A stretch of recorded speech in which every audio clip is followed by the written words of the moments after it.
Hello, everybody. Welcome to another episode of the TF podcast, where we discuss technology and finance, and that typically revolves around Bitcoin, cryptocurrency, and blockchain. My name is Jonathan G. Blanco. I'm excited for my next guest. We've had the pleasure of having him at our past conferences in Seattle, the TF conference, and he is the founder of Trust Wallet. With that, I'd love to welcome Viktor Radchenko. And Viktor, please introduce yourself to everybody. Hey, Jonathan, it's nice to be here. Yeah, so I'm founder of Trust Wallet, and for the past couple of years, I've been, working on building a better wallet and better access for all the people in the world to access crypto. Nice. I've been struggling with this myself back in 2017, so I decided that we gotta change this for better. Yeah, I'd love to just kind of dive into that really quickly. So, how did you first get interested in the crypto space to decide that you wanted to create a wallet? Yeah, so I think I heard about Bitcoin back in 2012 from a friend who was asking for some help, and he told me about dark web and all of that. So this is where I learned about internet money as Bitcoin. But getting myself dirty, like writing code and stuff, I think it was in 2017. So this is where I learned about ERC20 tokens, and I thought, oh, this is really cool to have like digital assets. But I couldn't find any wallets on mobile, so I'm a mobile developer myself, and I was surprised that nothing existed. So I thought, yeah, let's just build one and make it open source. So this is kind of how I started working on Trust Wallet. That's great. That's great. And so, before we get to that overall, I know you've been a developer, for pretty much your whole adult. I guess you even did it through adolescence. How did you kind of first get into engineering and then get into the mobile side of things? And tell us a little bit about that, kind of like that earlier journey. Yeah, so I think I kind of split it in two different lives for me. So one life when I was back in Ukraine, when I was studying, going to university. This is where I started learning about like security and how things work in general. So I wasn't really programming. I was learning how to use specific tooling, writing like some small scripts to like hack systems, but mostly on the wide side of things. But then once I left Ukraine, I came to US, and this is where kind of my mindset changed from, like breaking things into actually building them. I think it's totally different vision and thinking, because when you work as a security person, you're trying to like break or like secure something, then you don't really see much value for what you're producing, because you just need to make one mistake to break everything. So when you build, it's more creative in terms of just building different products, and it kind of gives more value to the end person or user. Yeah, definitely. So you have quite a background in, cybersecurity, and that probably made kind of thinking through the cryptography of this probably felt natural to you, I'm assuming. I'd love if you could kind of talk about how that just plays a factor, right? How secure a wallet in fact needs to be. We hear about things all the time like hacks, or people getting losing access to things perhaps because they forget. And I know a lot of that stuff is usually human intervention, more like social hacking, or basically just losing information. Can you just touch on that more from a broader strokes level, and then we can kind of talk about how you've solved for some of those things with the Trust Wallet? Yeah, totally. I think security in general is such a broad term on what it applies to. And yeah, if you think about security of like crypto wallets, there is lots of things you need to be taking care of, right? So if you think about like centralized wallets, then you need to always make sure that you use email and strong password. You use like 2FAs for all the services that's possible. Then if you think about like decentralized wallets, then you think about having some private keys, recovery phrases, and this is where you got to be really careful, because you stored those somewhere on your phone, or they've written somewhere on the piece of paper. So like one example would be like, is this secure to have a recovery phrase written on piece of paper that could be lost pretty easily, right? Yeah. So that's why like you want to be careful with those things, which is not related to technology at all, even though uh, pen and paper is also technology in some terms. But you got to be really careful, because those pieces could be lost, or someone just could throw them away. So this is one part, right? And then there is a security part on mobile, right? Like how do you make sure that security of your devices is secure on OS level? Like how do you make sure iOS do better security. And then how do you make sure you build an app that has all the security built in? You want to make sure you have like all the passcodes, ability to encrypt data, and those kind of layers of security that build up on this. And we see in general, like in crypto, many different ways how people get creative in terms of like hacking users. That comes down mostly to user faults. So either like social engineering, or people just forget about like setting some things that let other people to get advantage of them. Right, right. And we think about things like two-factor authentication and how people can get even SIM swapped and things like that. From your point of view, and I'm assuming you have a pretty interesting viewpoint to this, is one, why do we still use things like two-factor authentication if it's been known to I guess not be as secure as we think because of people doing things like SIM swapping and the sort.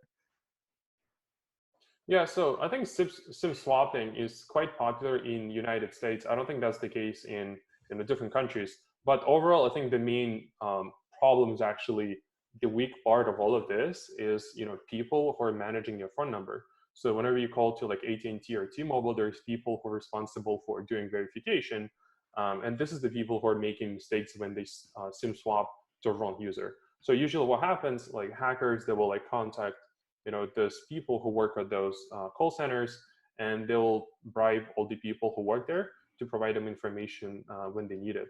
So they just basically find people they need to attack, and they just tell them like, oh, here's a number you want to SIM swap to. Got I it. think it's just because you have all these technologies that kind of rely on humans. This is what makes it vulnerable. Yeah. So that's why like you want to try to utilize technology that doesn't depend on people. And but at the same time, the drawback, if you want to rely on yourself, then you want to make sure that you do all the security yourself well. Right. I mean, it's a really interesting point that you put there, right? So, like, a lot of times it's not so much the security of the device or the security of the system that fails; it's the entry point. The point of failure, I guess, being at the Yeah. human level. And so, with that, you said that what got you really interested is thinking through like smart contracts and so forth. So, I love, from your point of view, what then did you find when you started discovering and thinking about smart contracts, or just how the code essentially can be responsible for the security? Take us through that. Yeah, totally. So I'll talk a little bit about like, the user experience in crypto and like what are the things kind of I try to do to make it better. So one of the Yeah. first thing I was kind of annoying back in 2017 when, I participated in some of the ICOs, and then I wanted to see all the tokens that I owned on my wallet address. But then whenever I wanted to see them, I needed to like put all this information like contract address, decimal value, name, symbol. And that was quite hard to also find it. And it's just too much manual work. And so what I thought would be really cool, what if we like parse the whole blockchain and then just find tokens that associated with specific address. So in that case, what I did is, I basically wrote that logic to parse the whole blockchain. And then whenever you try to use your wallet, it automatically show up all the tokens. So this is what the name of the feature we had. So in this case, you gotta like save time for users and all the frustration they had before. And then you show like so much value now because people know like which tokens they have and how much do they worth. I think you start from like doing small things, small features that help, life better. And then you just iterate. And that's kind of what I've been doing for the past 2 years, like started small and then trying to iterate, add more functionality, just simplifies user experience for the people. Right. Yeah. Because ultimately, it's all about the user experience. From the user level, they just want to make sure that their tokens are secure, their Bitcoin secure. But all the auto magic stuff, they just want it to be magic as long as it's Exactly. safe, Yeah. right? Yeah, you definitely want to find a balance between like security and user experience because there's always going to be a compromise. So I think the goal is always like to make it so it's secure at the same time it's usable for people. Because if you put too much security, then it's not usable, right? So if you have like Sure. 5 passwords on top of it, by the time you get into your wallet, you like forgot the password that you had before. So you want to make sure it's simple enough, and at the same time, it's important to like have the right message for people. It's not for like storing large amount of value for like hot wallets. So if you Yeah. want to use or store like large amount of values, you definitely want to use hardware wallets. It's more like a common sense for that. So I think like communicating that to users is quite important. Yeah. Uh, in that context, do you consider Trust Wallet to be a harder wallet, or do you how do you where do you put that in that realm?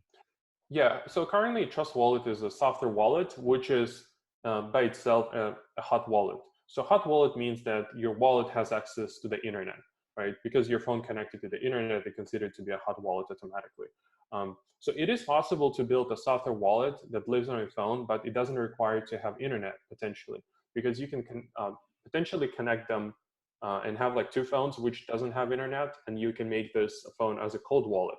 So in this Mhm. case, your phone never has internet, but it has ability to like sign transactions from another phone that passes you information like QR code, you scan, you sign, and you broadcast to the internet.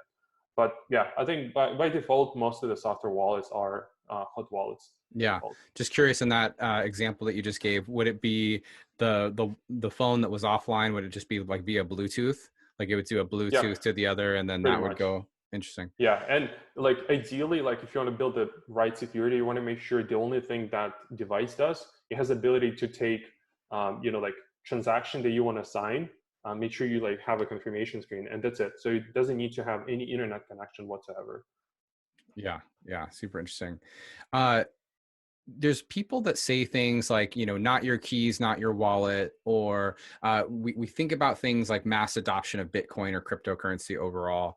And there seems to be two different schools of thought. There's some people that say like, hey, we need this to have like the best UX ever. And, perhaps there does need to be third party folks that are custodians or so forth for some level of the realm. But then there's other people that are like, hey, no, like everything needs to be on a hard wallet, or everything needs to be outside of it, and we need to just teach everybody to manage their own Bitcoin or manage their own crypto. Where do you sit in that when you think about it? I mean, the both sides have their benefits, but it seems like it would be, for if we're really talking about a mass adoption sort of scenario, it seems like it's probably somewhere in the middle, because most people aren't going to have the capacity to, or the desire, I would think, to really hold all their information. But one point I like to make is that those that do will probably always have a leg up in the system, right? Like just like someone who understands the inner workings of a network, they're going to have a leg up versus someone that's strictly participating in that network. What are your thoughts on that? Yeah, I think I kind of agree with you. Is that like it's about the balance where you do want to make sure that most people have access to this, and want to make sure it's like seamless for them to onboard. Um, it's I don't think it's possible for all the people to have this 12 phrase and have remember it and never lose it, because the chance that you will lose it is quite high. Like most of the people who brought into Bitcoin back in 2011, like half of them already lost access to the private key just because they forgot their hard drive or something happened to them. I think it would be kind of similar example with here where people on board, they don't pay attention to like new rules that you need to have private keys and stuff. So you definitely want to build a system and security in place where people don't think much about new concepts. So you don't need to explain what a private key is. You can just onboard them and tell like, it's encrypted, here's your password. It's encrypted somewhere maybe in a cloud. And the only one who has access to this is you and your password. So that could make it easier for you because you kind of already own your phone. You trust your software that runs on your like iPhone. So maybe it makes sense to have this kind of lower security for people who doesn't need to store like large amounts of money. So if you store like $300, dollars, I don't think there's need for like high security, high complexity. So you want to make sure it's like simple for the user, and they have always have access to this. Yeah, that makes sense, right? Like if you're just getting, if you're using it for minimal transactions and you're for small dollar volumes, yeah, right? It needs to be simple there for you. Um, yeah, so Trust Wallet was acquired by Binance. Was that last year or the year before?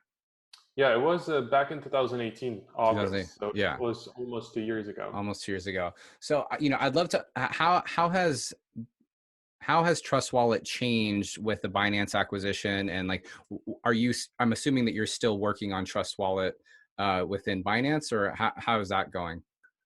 Yeah, totally. No, I'm still like focusing on just making crypto accessible, whatever it takes, right? So, and for the past like 2 years, we made tons of progress. Back in 2007 or 18, when, the Trust Wallet got acquired by Binance, at that point we only had like Ethereum wallet, for Ethereum and ERC20 tokens. And then 2 years after, we have like such a, fulfilling product with all these functionalities where you can store your Bitcoins, you can store your Ripple, and so many other like assets that's available now.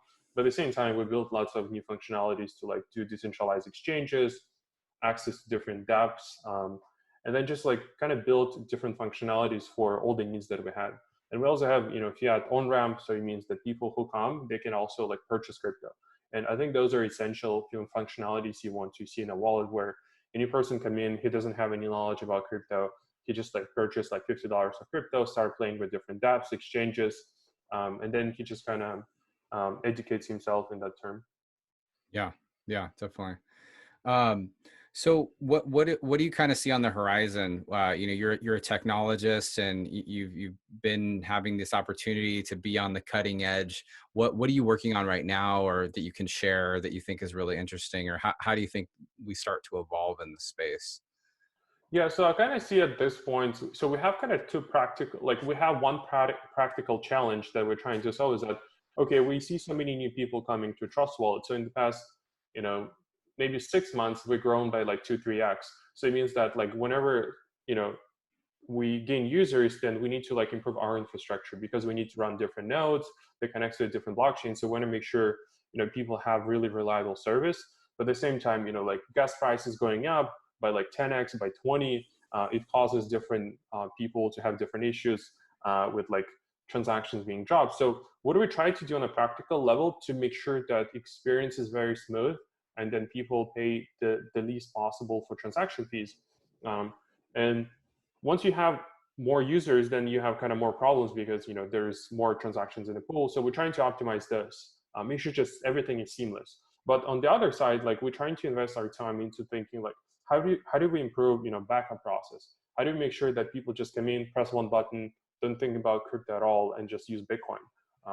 And so this is where we kind of spend our time. But at the same time, it's hard to find solutions that are going to be compatible with other wallets and make sure we kind of seamless experience and protocols with other projects. So this is where kind of the challenge is to build that standardized protocol. But besides that, I think it's just focusing on main use cases that we're trying to bring. Purchasing crypto, send, transfer, and just making it easier as possible. So instead of having like this hashes or crypto addresses and having like a friendly name. So those small things that matter for the people, because whenever you tell your friend like, oh, send me to this address, which is my name, and just makes it easier. And this Right. is where we spend most of our time, just simplifying those like small functionalities. Yeah, yeah, that's great. I'd love to shift to kind of just what's happening in the world, right? It's been a crazy couple months, just with what's going on with COVID, and then also how just kind of business is operating and run. I'm assuming that you're working from home, and just curious, how has what's been happening globally impacted how you've been operating, in building and growing and so forth? Yeah, so for me, I was actually in remote for the past like almost 5 years, and then I was running Trust for 2.5 years, and we've been always a remote team. So every single person of our team is located in a different city and location. So I don't think that there is much change in terms of like our internal process as running a company, building a product. We still use the same tooling like GitHub, Slack, all together. So I think those are useful tools to just be collaborative and efficient. I did notice some, like kind of switches, because some people said like, oh, you've been remote for such a long time, probably there is no changes for you. But to be honest, I did notice some changes where I would be less creative just because I do spend less time going out, going for a ride or travel. And those kind of things that gives you more creativity in general. So I do feel that, we're like social humans. We do need to have, interactions with the real life. Otherwise, we getting kind of bored and just into ourselves. But besides that, I think everything seems pretty good. Just some things in terms of like creativity that I noticed for myself. Yeah, I mean, that is a definitely interesting point, right? It's like when your mind can be still, or when you're, going for a walk, you're going for a drive, you're going out, you're doing whatever. That's often when you can be the most creative, because you start to think about what you've been doing throughout your day, or what you're working on, or looking at those problems from a slightly different lens. With what's been going on the global markets, from like the just the overall financial markets and so forth, and I'd love to know what your opinion is, or how you've been thinking about this. Right, there's been so many bailouts of money from the Federal Reserve. The stock market has been kind of going up and down. There's unemployment. It seems like there's a lot of uncertainty, and Bitcoin and other cryptocurrencies are kind of starting to uh, get more awareness, call it, or people are starting to. I think the best way to say it is people are starting to take it a little bit more seriously. Curious on what your thoughts of what you've seen, with conversations you're having, or what you've observed, and just your outlook on that. Yeah, no, I would say for sure that this is something that never expected to happen at all, right? And this will kind of cause lots of different like rippling effects. There is Fed printing more money, there is more people losing their jobs, and to be honest, I don't know like exactly how economics will work in that case. It definitely will change quite a bit, the whole economical growth, because when you have so many people not having a job, they're not able to pay their mortgages, their payments. Yeah, it will definitely cause many problems. So kind of hard to tell where we'll be going, but whenever there's any crisis happen, there's always so much innovation come out of it, right? Because Yeah. people who struggling with some problems, they're like, yeah, let's just find solutions for this. Same thing as there's so many entrepreneurs who's thinking, oh, we're staying home all day, like how are we going to do more efficiently, how are we going to interact with different people? So there is more tooling coming out to like do video conferencing. How do you make sure you see people more often? So there's just so many different ideas that will come out of it. I personally try to use like Oculus Quest for our team meetings, so which is quite exciting because I Huh. don't think virtual reality would make sense before as much as it does now, because we're now like all kind of close in this ecosystem, so we need to wait to interact with different people. And virtual reality kind of gives you that sense because you can see different emotions of people, and just fun to hang out there. But That this is only because of this problem that we have. Right. Yeah. If you might have done that before, it might have seemed different or awkward. So that's super interesting. So you'll actually you'll put on your VR glasses, and you'll have a team meeting in VR. Yeah, exactly. So I it's love quite that. fun too. Yeah. Yeah. So what we did the last 2 weeks ago, so we basically went to an app called Alt VR. So it's alternative VR, where you have different rooms. So there's one room where people have comedies. There's another one where people play, Cards Against Humanity. It's just kind of fun to explore, and you see random people just coming up to you. They, just do, jokes and stuff. So it's a very interesting experience. It's still early on in terms of just how it works because quality of the picture is still a little bit low.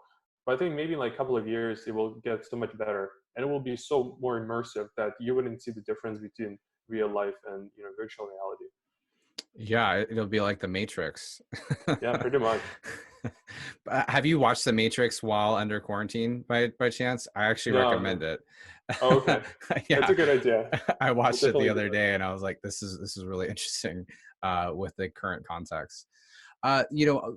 One thing am really curious on your perspective on, being in your cybersecurity, and kind of that background that you have, is what are some things that people should be aware of, as when it comes to how they are interacting online, or just their overall security? It seems like there is a lot of opportunity for bad actors to take advantage in this moment, and I'm just curious what your thoughts are on how people can be thinking through that, or being aware of it, or things that you might be seeing that people aren't paying attention to.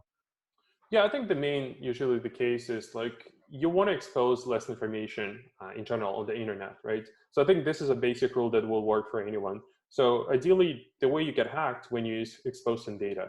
So if you expose your emails, you expose your data about your date of birth, your personal information, Facebook accounts. So this is where all this hackers trying to find, their targets because they have data. If there's a person who doesn't have any information on the internet, not even his email, like there's no way he can even attack him. So I think the basic rule would be not ever expose any information that you can. There's some people, who do like public speaking and stuff, so they definitely expose information. But in general, for most people, the more private you stay in terms of just sharing information, the better for you. And that comes down to, building a software. So you want to make sure your servers are solid and never get hacked. You want to make sure you don't expose anything that's not needed. So only expose those like methods that, people are using. I think it's kind of the basic rule. Yeah, that makes sense. So, being that you are, you work for essentially the largest and probably most well-known exchange right now, and you're dealing with tokens and a wallet. I'm curious what your thoughts are on just kind of the overall banking system. And what I mean by that is, what do you think it takes for the banking system to start incorporating whether that be cryptocurrency and the Bitcoin, Ethereum, or is it like their own native and digital currencies that they start creating? Like a lot of them are thinking about companies like JP Morgan Chase, or even Bitcoin as a selling mechanism. Curious, what do you think it takes for these companies, or sorry, these institutions, to start thinking about crypto in their context? Yeah, I think the main challenge for for the banking industry in general is that because they have like so many different processes already, they're just not able to catch up with the progress. So Yeah. what it means is like even if they wanted to support crypto, it's just not easy for them to build this infrastructure. Like Yeah, they have so many building old rails they're basing it off of, right?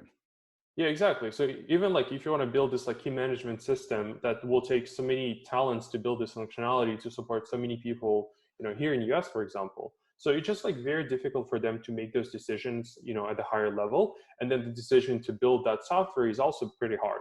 So it's just probably not innovative in that sense. So I was just chatting with somebody today and they mentioned about like PayPal, how they were able to like, basically take the whole digital internet money, right?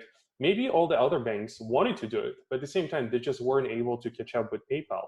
PayPal was able to build this like digital money system where you can send it by email, and it just kind of worked for them. Maybe it's the use case with all these financial institutions right now.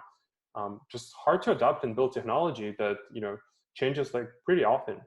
Yeah, if you look at even the Bitcoin, they've been changing protocol, different format for addresses quite often. So I don't think banks are good with like changing anything. Yeah, yeah, definitely, definitely.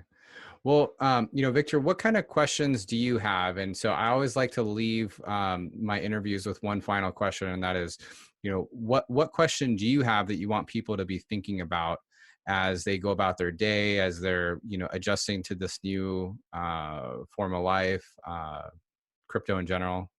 What would you release to them? Now I have a question for you. I Oh, think okay. it's just like out of blue. What do you think changed since like we went into like this form of working from home? Like what kind of habits changed for you personally? What things have you discovered for yourself, like new hobbies, new habits developed? Yeah.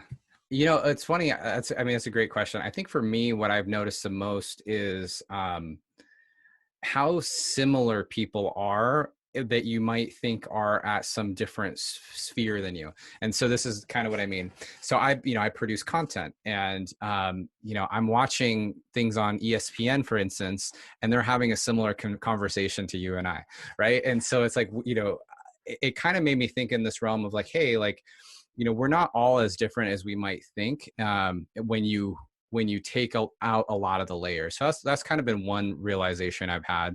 And so that's actually been really encouraging for me personally in the thought of how I've been thinking about, producing stuff. Sure, I don't have the audiences that, some of these larger people have, but it's more of like, hey, like, I have the same tools. Why not try the same thing? And so, I've thought about that in other realms, and I do a little bit of coaching and mentoring to some folks. And I've kind of told them the same thing is like, hey, like, the bar has been adjusted, and so you have this ability now to try things and essentially gain forgiveness that you might not have had in the normal, in the way things used to be, right?